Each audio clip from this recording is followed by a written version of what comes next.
साथियों इस वीडियो में हम बीएसटीसी फर्स्ट ईयर या डीएलएड फर्स्ट ईयर एग्जाम 2022 का जो पंचम प्रश्न पत्र है हिंदी भाषा शिक्षण और प्रवीणता की उसकी बात करेंगे। बीएसटीसी फर्स्ट ईयर में टोटल 10 क्वेश्चन पेपर होते हैं, आपके 10 सब्जेक्ट के पेपर होते हैं और 10 पेपर के जो है हमारे 2022 में, ठीक है ना, जो हुए थे उन सब का जो मैं वीडियो जो है प्ले लिस्ट के माध्यम से डाल दूंगा, अलग से प्ले लिस्ट में सारे क्वेश्चन पेपर डाल दूंगा। इसमें जो है हम पंचम प्रश्न पत्र की बात करने वाले हैं। पंचम प्रश्न पत्र हिंदी भाषा शिक्षण और प्रवीणता का है, जो हमारे 10 जनवरी 2023 को हुआ था। 10 जनवरी 2023 को 2 से 5 बजे तक के बीच में हुआ था। तो देखते हैं हम हिंदी भाषा शिक्षण कैसे क्या है। अगर आप बीएसटी फर्स्ट ईयर में है और 2023 का फर्स्ट ईयर का एग्जाम देने जा रहे हैं तो 2020 का ये एग्जाम जो हुआ था हमारा पुराना पेपर जरूर देखिए आप। तो चलिए साथियों देखिए, पूर्णांक जो रहेगा, पिछले जो पेपर्स होते थे 3 पेपर ऐसे जो 70 नंबर के होते आए हैं और ये जो पूर्णांक है वो 60 नंबर का है हिंदी का।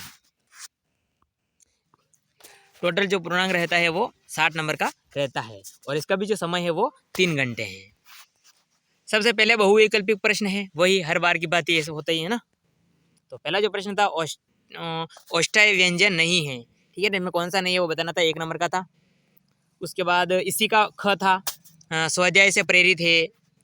इसी का ग था, भाषा का मानकीकरण किया जाता है। इसी का जो बड़ा ग था, भाषा सहायक होती है, ठीक है ना। उसके बाद दूसरा प्रश्न था कि हाड़ौती बोली किन जिलों में बोली जाती है। हाड़ौती बोली किन जिलों में बोली जाती है। और अगर हम बात करें तो जीके के भी टॉपिक है, मतलब एक अच्छा खासा मैटर दिया है उन्होंने, ठीक है।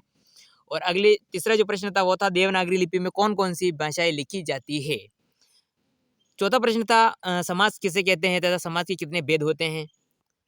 पांचवा प्रश्न था राजस्थान की किलों को विश्व विरासत का दर्जा किसने कब व कहाँ दिया, ये भी 2 नंबर का प्रश्न था।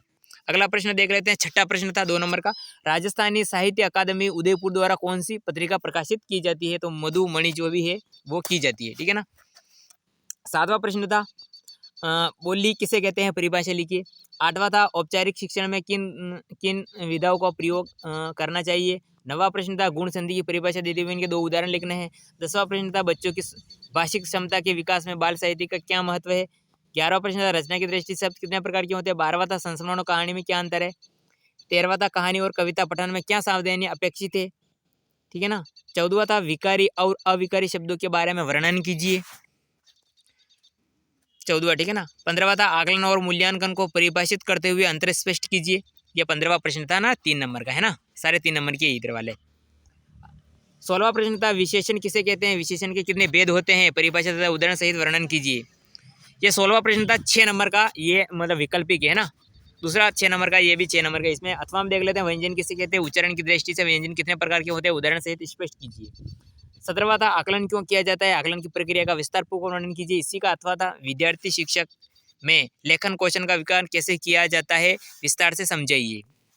18वां प्रश्न देखिए, यात्रा वृत्तांत तथा रिपोर्टाज के बारे में विस्तार से वर्णन कीजिए, यात्रा वृत्तांत के बारे में, ठीक है। और इसी का अथवा था बाल साहित्य किस प्रकार के पठन के प्रति रुचि जागृत करने में सहायक होता है, वर्णन कीजिए। बाल साहित्य के चयन में क्या सावधानियां होनी चाहिए, 6 नंबर का था। 19वां प्रश्न था निम्न लेखों को स्पष्ट कीजिए एवं उनके लेखन में ध्यान देने योग्य 2 बिंदुओं का वर्णन करें, 6 नंबर का था। पहला है इसका है ना 19वां का विवरणात्मक लेख या वर्णनात्मक लेख, इन दोनों का करना था। अथवा में था भाषा की मुख्य विचार शैली का स्वरूप विशेषताओं का वर्णन कीजिए तथा भाषा को सुनकर समझने में सहायक प्रमुख बिंदुओं का विस्तार पूर्वक वर्णन कीजिए, ये 6 नंबर का था। तो टोटल अगर हिंदी की हम बात करें तो 19 प्रश्न आए हैं। निबंधात्मक भी है, लघुरात्मक, बहुविकलात्मक, सब तरह के प्रश्न आ जाते हैं। टोटल 19 प्रश्न आए हैं और ये पंचम प्रश्न पत्र है ना 60 नंबर का और 3 घंटे का है, ठीक है ना। तो ये 5 प्रश्न पत्र और टोटल कितने हैं, 10 हैं आपके, ठीक है ना। तो और 5 और आप प्ले लिस्ट में जाकर सारे एग्जाम को देना। आप जो एग्जाम देने जा रहे हो जिसका भी है उससे पहले आप इसको देख लेना, जैसे कल हिंदी का है, परसों हिंदी का है, आने वाला आपकी हिंदी का है, तो आप इसे हिंदी का देख लें किस तरह का 2022 में आया था, अगर आप 2023 का देने जा रहे हो तो फर्स्ट ईयर का, ठीक है ना। तो इस तरह से आप बीएसटीसी फर्स्ट ईयर के सारे जो है पेपर गत वर्ष वाले सब देख सकते हैं। जैसे 2022 के ही मैं अपलोड कर रहा हूँ, 2021 के नहीं है ना। तो thank for watching will video.